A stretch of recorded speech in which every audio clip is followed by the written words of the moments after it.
Bonjour à chacun, on se retrouve pour corriger ensemble donc les 3 premières parties de l'épreuve CCP, Concours commun polytechnique, option PC 2017, consacrée donc à la propagation du sang dans les artères et dans les capillaires sanguins. Donc il y avait beaucoup de questions en commun, en particulier la partie acoustique, la partie 4 avec une épreuve MINEPON 2006 que j'avais corrigée en ligne et qui est déjà disponible, donc comme je l'ai déjà indiqué hier sur notre chaîne YouTube. Et il y avait également beaucoup en commun avec l'épreuve MINEPON de cette année, donc l'épreuve avec la petite partie spécifique de l'épreuve physique 1 avec l'écoulement de Poiseuille. J'avais rappelé là aussi la vidéo de cours concernant l'écoulement de Poiseuille, mais j'ai quand même décidé de reprendre les questions de ce concours de cette année et de les corriger à part, bien qu'un certain nombre de choses aient déjà été traitées donc, dans cette vidéo de cours sur l'écoulement de Poiseuille que j'avais rappelé à l'issue de cette épreuve MINEPON 2017. Alors, c'était une épreuve très très longue, 16 pages d'énoncés, mais bon, elle était plutôt bien faite. Et donc, on va commencer tout de suite avec la partie 1. Donc, je ne lis pas comme d'habitude tout l'énoncé. Je mettrai le lien en dessous de la vidéo. Je pense qu'aujourd'hui, il n'est pas encore disponible sur le site du concours commun polytechnique, mais il va l'être très bientôt. Alors, il y avait quelques applications numériques dans la partie 1, donc des généralités. Alors, question Q1. Donc, on nous demandait de calculer le volume de sang qui circule chaque minute dans le système vasculaire, vérifier qu'il correspond environ aux 5 litres de sang contenus dans le corps d'un adulte. Alors pour ça, on avait quelques informations en début d'énoncé. Donc on le savait qu'à chaque battement, le côté gauche injecte 80 cm3 de sang. Donc on pouvait calculer le débit volumique, donc qui correspondait à 80 cm3 par seconde, donc 80 10 puissance moins 6 mètres cubes par seconde. Et donc pour en déduire le volume qui s'écoulait chaque minute, donc le débit volumique c'est le volume par unité de temps. Donc il suffisait de multiplier donc, le débit volumique par l'intervalle de temps considéré.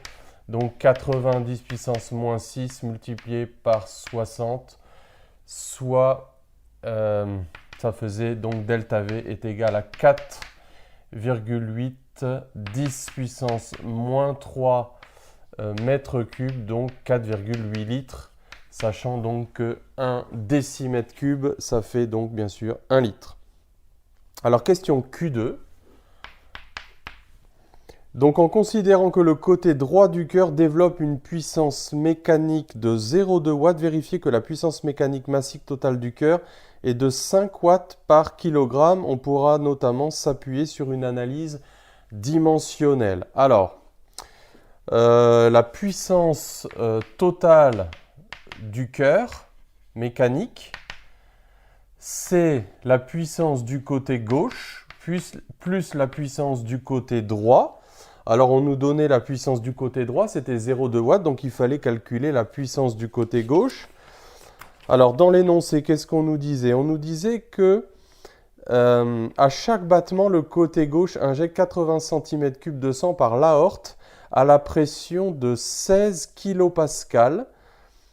Alors, j'ai essayé donc grâce à ça d'évaluer la puissance du côté gauche.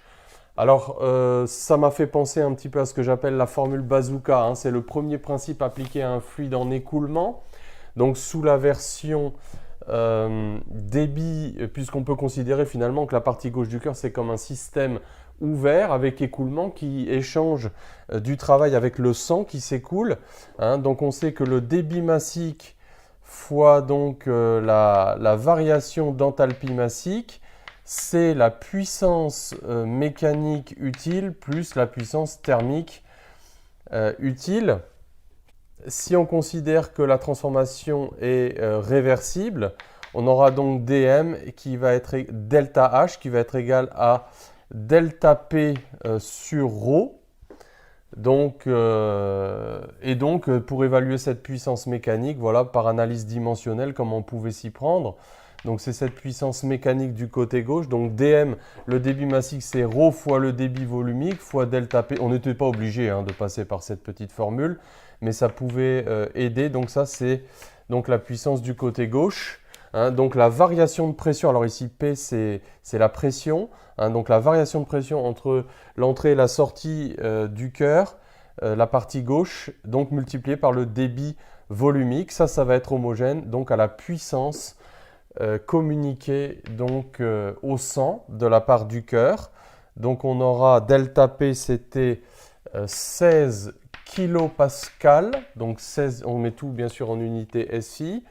La puissance, le débit volumique, c'était donc 90 puissance moins 6 mètres cubes par seconde. Et donc on pouvait additionner donc, les 0,2 watts. Et comme donc ça fera la puissance totale,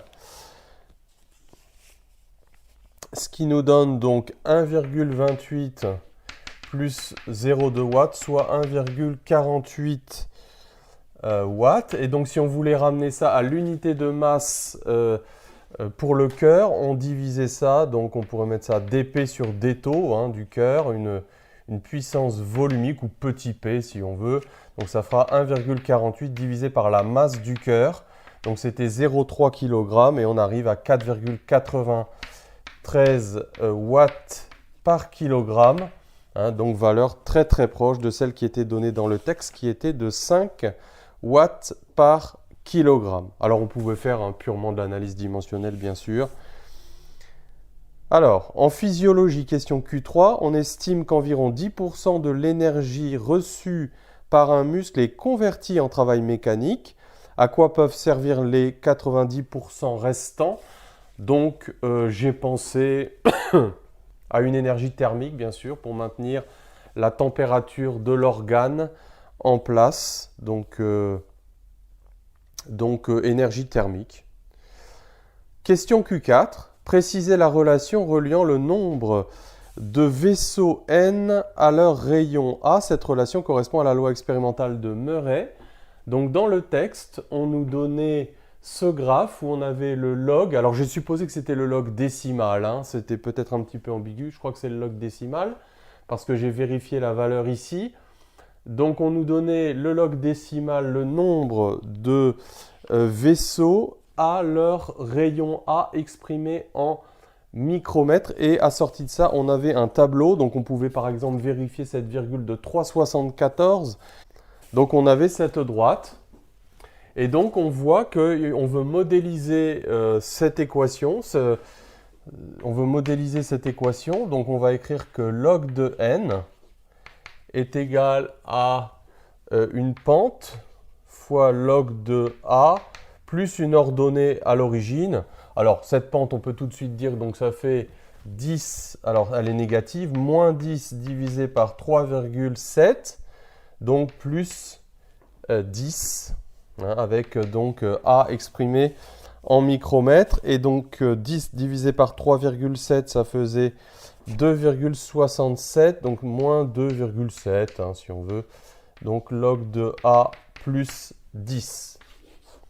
Alors évidemment, on pourrait transformer ça en prenant la fonction réciproque, en prenant 10 à la puissance log de n. Donc on va récupérer n est égal à donc une constante fois a à la puissance moins 2,7. Donc voilà cette loi de Murray.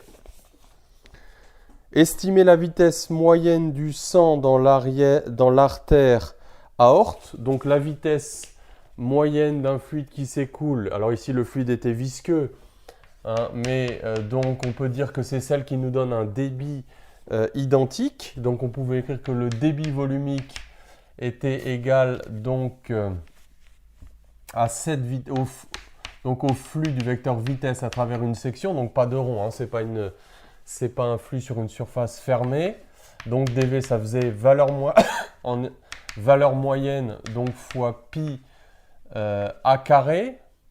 On aurait pu aussi utiliser le diamètre, donc pi fois pi d carré sur 4. Et donc la vitesse moyenne, c'était donc le débit volumique divisé par pi d carré, donc multiplié par 4.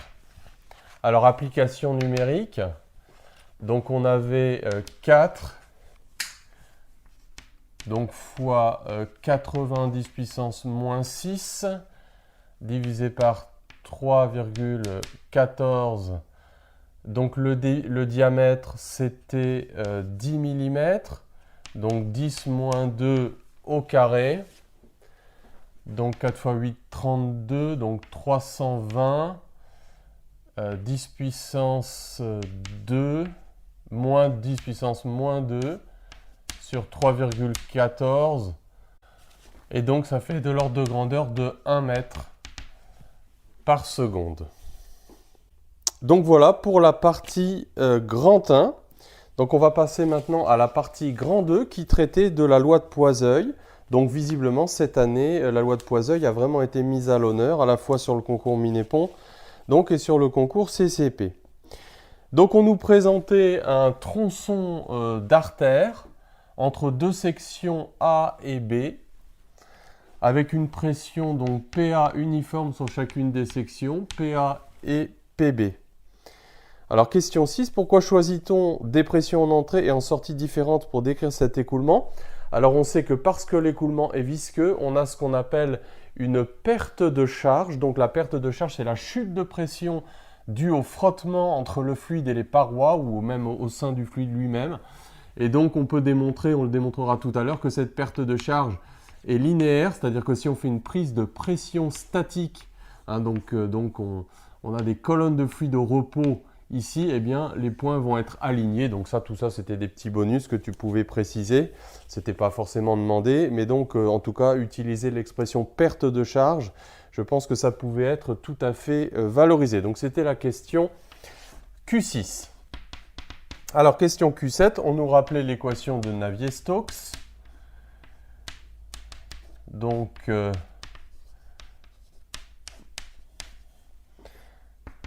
égale à donc F volumique moins gradient P plus état laplacien V. Donnez la signification des différents termes de cette équation.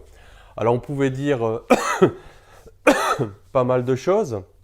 Donc cette équation provient d'un bilan de force sur une particule mésoscopique de fluide. Donc ici on reconnaît ρ fois l'accélération convective de la particule. Donc l'accélération convective qui permet de relier le concept de champ eulérien des vitesses. Donc je te renvoie peut-être à la vidéo sur la cinématique si ça t'intéresse. Donc le champ eulérien des vitesses, mais c'est une conception lagrangienne parce qu'on suit la particule dans son mouvement. Donc on a la dérivée locale qui est liée au caractère permanent ou non de l'écoulement. L'accélération convective qui est liée au caractère uniforme ou non de l'écoulement. Ici, on pourrait avoir donc l'équivalent volumique des forces autres que les forces de pression et de viscosité. Donc, par exemple, le poids, ρg ou moins ρ fois l'accélération d'entraînement dans un référentiel non galiléen. Ou aussi, par exemple, pour un fluide chargé, un équivalent volumique des forces de Lorentz. Bon, c'est plus rare. Donc, ça, c'est l'équivalent volumique des forces autres que les forces de pression et de viscosité. Ça, c'est l'équivalent volumique des forces de pression et l'équivalent volumique des forces de viscosité. Donc tout ça en joules par mètre cube. Voilà, j'écris pas, hein, bien sûr. Alors, Q8. À quelles conditions l'écoulement peut-il être considéré comme laminaire? Testez cette condition pour l'écoulement dans l'artère aorte en considérant une viscosité dynamique. Donc, il fallait que tu connaisses la différence entre viscosité dynamique, état, et la viscosité cinématique nue, qui vaut état sur ρ. Donc là, c'était la dynamique et une masse volumique commentée. Alors là, on peut peut-être un petit peu valoriser les connaissances en rappelant la définition du nombre de Reynolds. Donc on va comparer le transfert convectif donc au grand nombre de Reynolds, c'est le transfert convectif qui va l'emporter. Au faible nombre de Reynolds, c'est le transfert diffusif qui l'emporte. Donc en ordre de grandeur, RE, donc un gradient, c'est divisé par une longueur. Le Laplacien, c'est divisé par une longueur au carré. Je le fais rapide. Donc c'est ρ, le diamètre de la canalisation, fois donc V, carré sur V, donc il reste V sur état. Donc voilà la définition du nombre de Reynolds. Donc ici, on connaît le critère entre guillemets 2000, hein, c'est-à-dire le fait que si le nombre de Reynolds est plus petit que 2000, on pourra considérer qu'on a un écoulement laminaire, ce qui est supposé ici. Hein, donc des lignes de courant qui sont bien rectilignes et pas de turbulence dans le tuyau. Si le nombre de Reynolds est compris entre 2000 et 4000, on a un peu une incertitude sur le caractère laminaire ou non. Et au-delà de 4000, on sait que l'écoulement est turbulent. Donc ici, il fallait évaluer le nombre de Reynolds, donc 10 puissance 3. Le diamètre, donc c'était, on a dit c'était 10 puissance moins 2, hein, c'était 10 mm si je ne me trompe pas.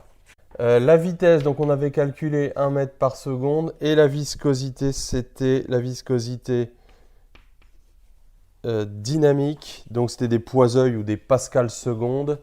10 puissance moins 3. Et donc on avait un nombre de Reynolds de 10 puissance 4. Alors on voit que c'est plus grand que 2000. Donc là, le caractère non turbulent de l'écoulement est sérieusement remis en question pour ne pas dire qu'il est probablement faux. Alors l'écoulement de poids-œil sera peut-être valable dans des artères plus petites, mais en tout cas dans l'aorte, là, c'est un petit peu problématique, hein. Voilà. Alors, on va maintenant mettre en place la formule de Poiseuille très classique avec l'équivalent volumique des forces de viscosité et une technique pour calculer le Laplacien. Donc, pour définir la loi d'évolution de R, il faut préciser le terme état Laplacien V. Alors, il n'était pas question ici de parachuter le Laplacien. Dans l'autre vidéo, on a vu deux techniques différentes, hein, pour retrouver ça. Alors évidemment, si on parachute le Laplacien, c'est une possibilité. Dans l'épreuve Minépon, j'ai eu le commentaire d'un étudiant qui me disait « Ah, on ne donnait pas le Laplacien, comment on pouvait faire ?» Alors j'explique, hein, dans l'autre vidéo comment on peut faire. On peut faire un bilan sur un cylindre de ce genre, mais ce n'était pas encore la méthode choisie ici. Hein, ou alors il y avait l'utilisation de la formule rotationnelle de rotationnelle égale gradient de divergence moins Laplacien. C'est comme ça qu'il fallait faire dans l'épreuve Minépon pour en tirer le Laplacien. Mais en toute rigueur, on n'a pas à le connaître en cylindrique. Alors, comment on va faire? Eh bien, on nous expliquait comment on va faire. Il fallait considérer un volume élémentaire, une particule mésoscopique de fluide, donc engendrée par trois déplacements élémentaires dans les coordonnées cylindriques qui sont couchées selon l'axe X. Donc ici, on avait l'angle dθ, la longueur dx et l'épaisseur dr. Donc le volume d'étau, donc c'était dr, r dθ, dx.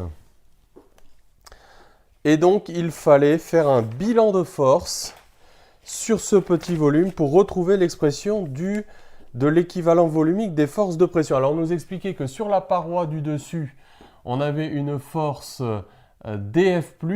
Bon, je vais la mettre algébrique, hein. Bon, en réalité, le fluide qui est au-dessus, il va moins vite que le fluide qui est en dessous. Donc, cette force est orientée dans l'autre sens, mais on peut raisonner algébriquement. Et en dessous, on avait dF-. C'est peut-être même mieux de raisonner comme ça, parce que sinon, il faut tenir compte du signe de dV sur dr. Donc nous, on va raisonner avec un dV sur dr positif, hein, c'est-à-dire une vitesse qui augmenterait selon r. Et ce qu'on va faire sera quand même vrai si dV sur dr est négatif, parce que tout est algébrique. Alors, l'expression de dF+, eh bien, on pouvait s'aider là aussi de la formule qui nous était donnée, hein, F égale état dV sur dr fois sigma. Donc on va l'appliquer à cette petite surface ici qui est au-dessus. Donc cette surface, elle est engendrée par dx et r plus dr dθ. Alors attention, hein, la difficulté, c'est qu'il fallait bien prendre r plus dr dθ, donc multiplié par dx. Donc ça, c'était la surface d sigma en r plus dr. Donc multiplié par dv sur dr en r plus dr fois le vecteur EX. Donc là, je fais comme si le dv sur dr était positif, hein. Et puis df-, donc c'était celle qui était appliquée sur la surface du dessous. Donc c'est la même chose, mais avec un signe moins d'après le principe de l'action et de la réaction. Donc dv sur dr en r, vecteur EX. Et donc, si on fait la somme de ces deux forces, on aura la résultante des forces de viscosité, qui sont des forces donc de cisaillement, hein, des forces de frottement tangentiel. Alors la seule difficulté, c'était que, comme j'aime bien le dire un peu sous forme de boutade, hein, rester groupir, hein, c'est-à-dire il fallait considérer la fonction, le produit R dV sur dr, donc sa valeur en R plus dr moins sa valeur en R. Allez, on va écrire une petite étape supplémentaire pour qu'on comprenne bien. On pourrait redonner un nom à cette fonction, mais ce n'est pas la peine. Hein. Ce qui compte, voilà, c'est de bien l'écrire. Et donc là, on reconnaît la dérivée par rapport à R du produit R dV sur dr, et ne fait pas exploser la dérivée, surtout. Hein. En plus, bon, le résultat, il était donné et multiplié, bien sûr, par dr. Je vais le mettre ici. Voilà. Alors, en déduire la densité volumique de force. Donc là aussi, bon, il y avait une petite astuce, hein, c'est qu'il ne fallait pas oublier dans le détaux de remultiplier par R et de refaire passer le R de l'autre côté. Ah, donc ça fait FV, R, dr, dθ, dx. Et c'est une manière de redémontrer le Laplacien. Donc le FV viscosité, le état Laplacien V. Donc ça faisait 1 sur R, après simplification par dr, dθ, dx. 1 sur R, d sur dr, de R, dv sur dr, vecteur EX. Donc voilà l'expression du Laplacien qui va permettre d'aboutir à la loi de Poiseuille. Question 11. La pression dépend-elle de la variable θ? Alors non. Hein, dans l'autre vidéo, je travaille en coordonnées cartésiennes, hein, pour montrer qu'effectivement sur une section droite, ici, invariance par rotation autour de l'axe, on va supposer que voilà, il n'y a aucune raison que ça dépende de θ. Donc la pression ne dépendra pas de θ. Projeter l'équation de Navier-Stokes et montrer que... Alors oui, je crois que tout à l'heure, j'avais oublié de simplifier l'équation de Navier-Stokes. On va le faire maintenant. Hein, donc, alors, ρ dv sur dt plus v scalaire grade appliqué à v. Alors, je te rappelle l'importance des parenthèses ici. Hein, c'est l'opérateur v scalaire grade appliqué à v. Allez, j'avais envie de mettre ρg, même si ici, donc le poids va être négligé. Donc, moins gradient P plus état Laplacien V. Alors, il fallait simplifier l'équation de Navier-Stokes. Je crois que j'ai oublié de le faire. Dans la question Q9, j'ai oublié de faire la question Q9. Hein. Bon, il faudrait remonter en arrière. C'est pas grave, je le fais maintenant. On est en régime permanent. Donc, la dérivée partielle de la vitesse est nulle. Alors, ça, c'est peut-être le point délicat qu'il faut bien expliquer. Donc, ce que je t'encourage à faire et ce que j'encourage tous les étudiants à faire, c'est de préparer à part l'opérateur V scalaire grade. Hein, donc, on va dire que V scalaire grade, le gradient en cylindrique, c'est d sur dr, 1 sur rd sur dθ, d sur dx, hein, parce que ici z, c'est x entre guillemets. Donc, comme V est orienté selon x, hein, la troisième coordonnée, donc V scalaire grade, ça va être un opérateur différentiel scalaire qui va être V qui dépend de R fois D sur dx. Et on va l'appliquer à V. Alors qu'est-ce que ça veut dire? Bien, ça veut dire qu'on l'applique à VR, Vθ et Vx. Mais comme V est orienté uniquement selon le vecteur EX, donc on peut dire que V scalaire grade appliqué à V, donc ça fait VR, D sur dx, de V, mais V dépend de R, vecteur EX. Alors il faut le montrer proprement, hein, c'est ce que j'ai fait. Et donc la dérivée, l'accélération convective est nulle. Et oui, ça traduit le caractère uniforme de l'écoulement. Quand une particule se translate ici, eh bien son accélération reste constante et donc pas d'accélération locale, pas d'accélération convective. Et donc finalement, un équilibre entre l'équivalent volumique des forces de pression et l'équivalent volumique des forces de viscosité. Alors, le gradient dp sur dr, 1 sur r dp sur dθ, dp sur dx égale à état Laplacien V. Donc on vient de voir le Laplacien V. il est orienté donc, sur la troisième coordonnée qui s'appelle x. Donc ça va faire dp sur dr. Pas de gradient sur dθ. Hein, ah oui, non, pardon, là je vais recopier l'équivalent volumique des forces de viscosité. Donc c'était quoi? C'était 0, 0, oui, puisque la vitesse est sur x. Et donc on aura 1 sur r, d sur dr, je pourrais même mettre des dérivées droites, de r dv sur dr. Donc ce er, eθ, ex, hein, donc on a appelé x la troisième coordonnée, on a couché les coordonnées cylindriques. dp sur dr est nul, dp sur dθ est nul, hein, donc ça veut dire que voilà, le champ est invariant par rotation et il est aussi uniforme sur une section droite.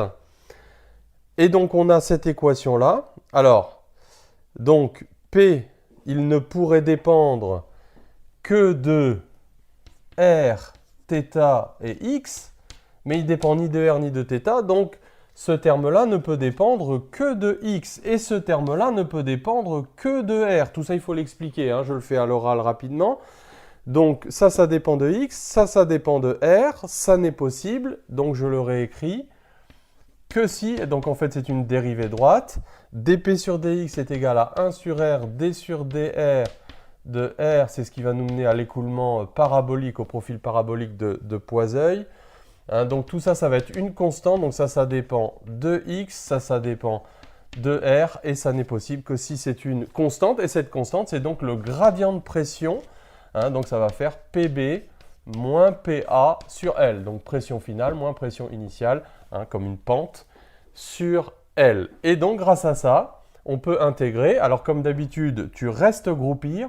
Hein, tu ne fais pas exploser cette dérivée, mais tu sépares les variables.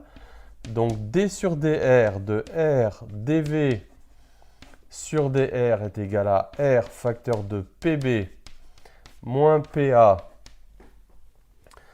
sur L, et donc on peut intégrer ça une première fois, donc ça va nous donner R dv sur dr est égal à R carré sur 2 PB moins PA sur L, plus constante.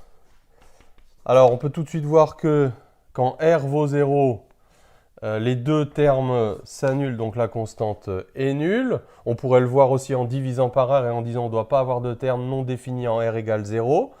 Donc là maintenant, je vais simplifier par R. Je vais réintégrer une fois. Donc on aura V de R. Alors, on va intégrer de R jusque A, hein, moins V de A. Donc je fais passer le dr de l'autre côté. Hein. Donc ça va nous faire du 1 quart de R carré moins A carré, facteur de PB moins PA sur L. Et bien sûr, tu dois préciser que VA est nul, hein, donc toutes ces choses-là, elles seront barémées, c'est sûr.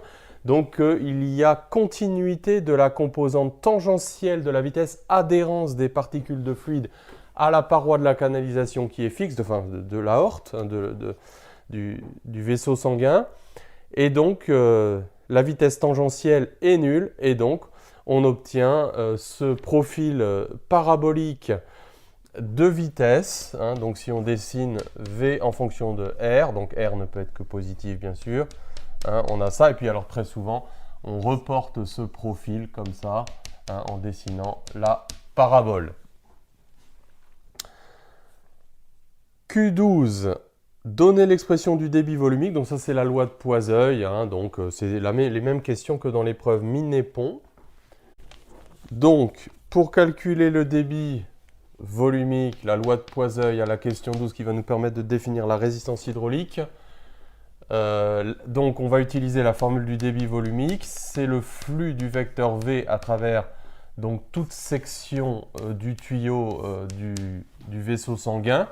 Alors la difficulté bien sûr c'est qu'on ne peut pas multiplier brutalement la vitesse par la section pi a carré parce que la vitesse dépend de R, donc il faut faire un découpage très classique entre R et R plus dr, donc pour une petite surface ds, donc 2πr dr, hein, tu prends tes ciseaux, tu étales, donc le périmètre fois l'épaisseur, donc entre r et r plus dr, tout ça il fallait expliquer rapidement. Et donc tu vas avoir l'intégrale, donc c'est une fausse intégrale double parce qu'en fait on a déjà intégré sur θ, donc intégrale de 0 à a de donc PA moins PB sur 4 eta L, donc c'est voilà, une intégrale à séparer en deux petites intégrales avec des polynômes, 2π r dr, ce qui mène au résultat très classique, donc pi A4 sur 8 eta L PA moins PB. Alors, ce qui permet de redéfinir par analogie avec la résistance électrique. Donc, on rappelle l'analogie. L'analogue du débit volumique, c'est l'intensité électrique. L'analogue de la tension, c'est la différence de potentiel en électricité. Donc ici, ça va être la chute de pression. Hein. Donc en mécanique des fluides, tu as donc le débit volumique, la différence des pressions. Hein, et donc ici, c'est U égale RI. R est égal à VA moins VB sur I qui est le flux du vecteur J. Et donc ici, on aura la résistance hydraulique qui vaut PA moins PB divisé par le débit volumique. Et donc, on retrouve l'expression 8 eta L sur pi A4. Donc, c'était évidemment la formule donnée dans le texte. Alors, une question intéressante, c'était donc les lois d'association de résistance hydraulique à la question 13 pour justifier l'expression de la résistance hydraulique de l'ensemble du système vasculaire R total qui t'était donné dans le texte. Donc R total, il faut aller le chercher. Hein, c'était au tout début. Donc, on te disait que la résistance hydraulique de l'ensemble donc des artères et des capillaires, c'était cette expression-là. Alors, on reconnaît évidemment des éléments de la formule qu'on vient de démontrer.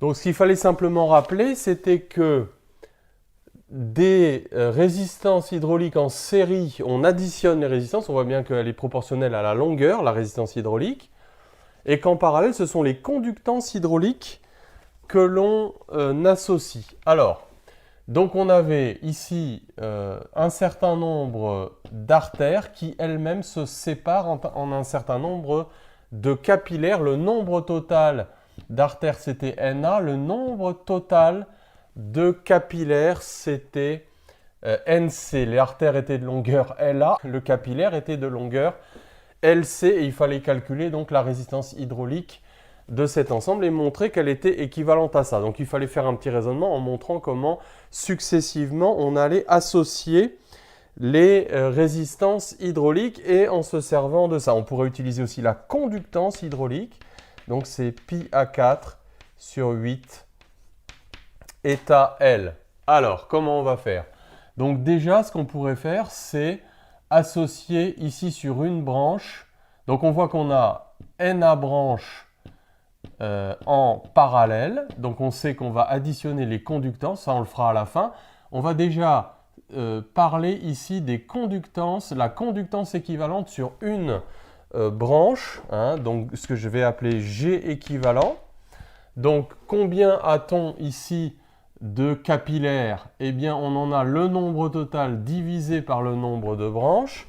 Donc on avait N capillaires sur Na capillaires par sous-branche ici. Et donc on va additionner les conductances puisqu'elles sont en parallèle. Donc ça fera pi R capillaire à la puissance 4 sur 8 eta L capillaire. Donc ça c'était la conductance équivalente à ça. J'en déduis tout de suite la résistance équivalente en prenant l'inverse. Donc Na sur NC 8 eta LC sur pi RC à la puissance 4. Alors pourquoi est-ce que je suis repassé aux résistances? Parce que maintenant, je vais lui additionner en série la résistance d'une artère. Donc, voilà, je vais appeler ça équivalence G équivalence C, hein, pour dire que c'est pour les capillaires sur une branche. Faudrait rédiger beaucoup plus. Donc ensuite, on aura un R équivalent pour une seule branche, donc qui va être égal à la résistance équivalente de l'aorte. Donc la formule c'est 8 état L aorte sur pi R aorte à la puissance 4. J'additionne ici ce résultat-là. Donc la résistance des capillaires en parallèle. Voilà, je vérifie toujours l'homogénéité. Et donc là, j'ai la résistance équivalente d'un morceau. Et maintenant, je peux prendre la conductance équivalente à ça, parce que je sais que je vais devoir additionner autant de conductance équivalente qu'il y a de branches. Donc j'aurai R total qui va être égal à... Alors peut-être que d'abord on va faire la G totale qui va être égal à NA fois 1 sur R équivalent. Donc NA 8 état LA sur pi RA4 plus donc NC... Non.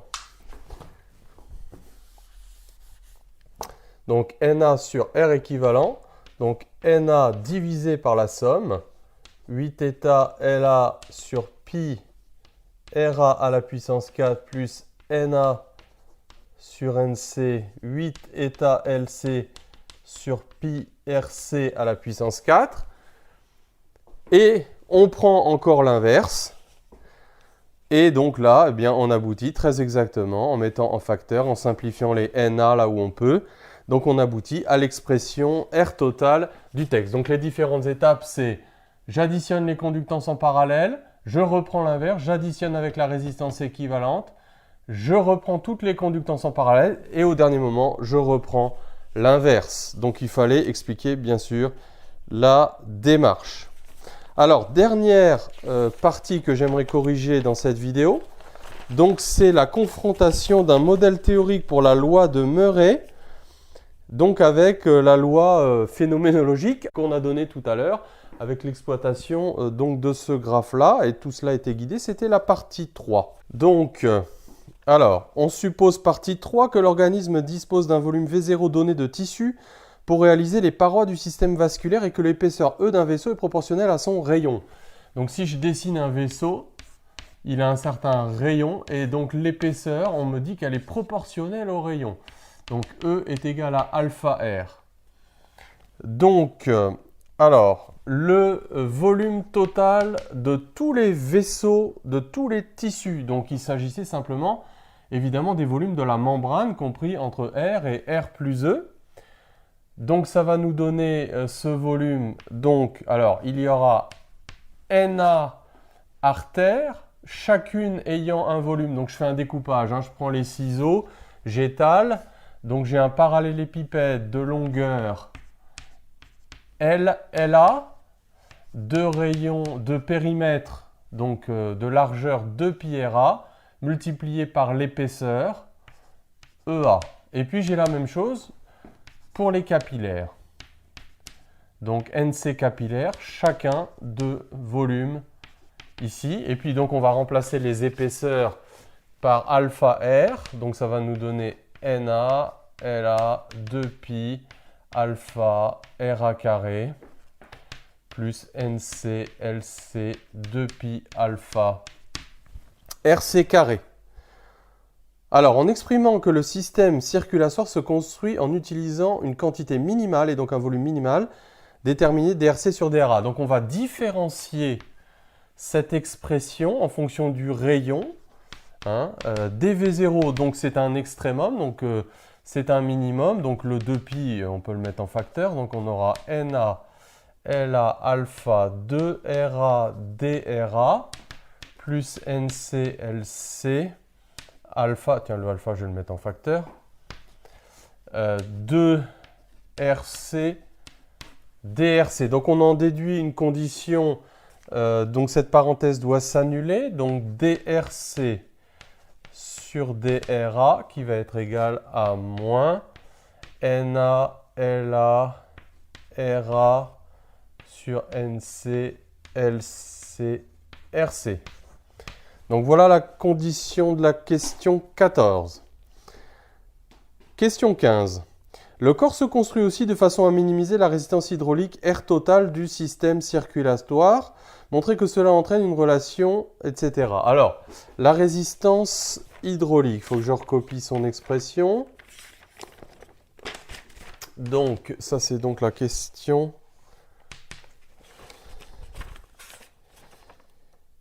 15. Alors, je reprends donc l'énoncé. R total, 8 états sur pi. Ça, on pouvait le faire, hein, même sans avoir réussi la partie d'avant. C'était des parties indépendantes. Il y avait vraiment beaucoup de choses à faire dans cette épreuve. Hein. Il y avait de quoi être occupé pendant les 4 heures. Alors, on différencie ce truc-là. D de R total égale sur... non, on va le différencier. Donc, égale à 8 état sur pi facteur donc de moins 4 LA sur NA RA à la puissance 5 DRA moins 4 LC sur NC RC à la puissance 5 DRC. Et donc là aussi, il faut annuler la parenthèse puisque DR est extrémal.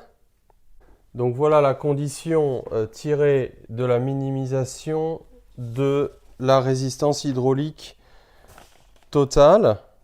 Alors, il fallait identifier ces deux dérivés, je pense. Oui, alors montrer que cela entraîne une relation entre NA, RA, NC, RC que l'on identifiera comme étant la loi de Murray théorique. Donc on va identifier ces deux dérivés. Donc on aura moins NA, LA, RA sur NC, LC, RC est égal à moins LA, NC, RC à la puissance 5 sur LC, NA, RA à la puissance 5. Et donc on en déduit que N, NA, RA à la puissance 3 égale NC, RC à la puissance 3. Et donc on voit que N varie comme constante R à la puissance moins 3 au lieu de R à la puissance moins 2,67 de tout à l'heure. Donc l'exposant il est proche mais il n'est pas tout à fait identique. Alors proposer des interprétations, qu'est-ce qu'on peut dire? On a vu tout à l'heure que l'écoulement n'était pas tout à fait laminaire, au moins en ce qui concerne les veines les plus grosses. Peut-être que pour les capillaires il l'est, le nombre de Reynolds serait plus petit que 2000. Donc déjà ça c'est une bonne raison pour dire que là si on a utilisé l'expression de la résistance hydraulique tirée de la loi de Poiseuille, eh bien ça peut être remis en cause. En plus le sang est pulsé à intervalles réguliers, il ne s'écoule pas de façon uniforme, et donc là, ça peut être également source de turbulences supplémentaires. On n'est pas tout à fait en régime permanent dans le tuyau. Alors, je te rappelle que la partie 4, donc, elle a déjà été corrigée avec des questions identiques donc dans la vidéo sur le corrigé de l'épreuve Minépon PC de 2006. Voilà, à la prochaine fois pour un nouveau corrigé.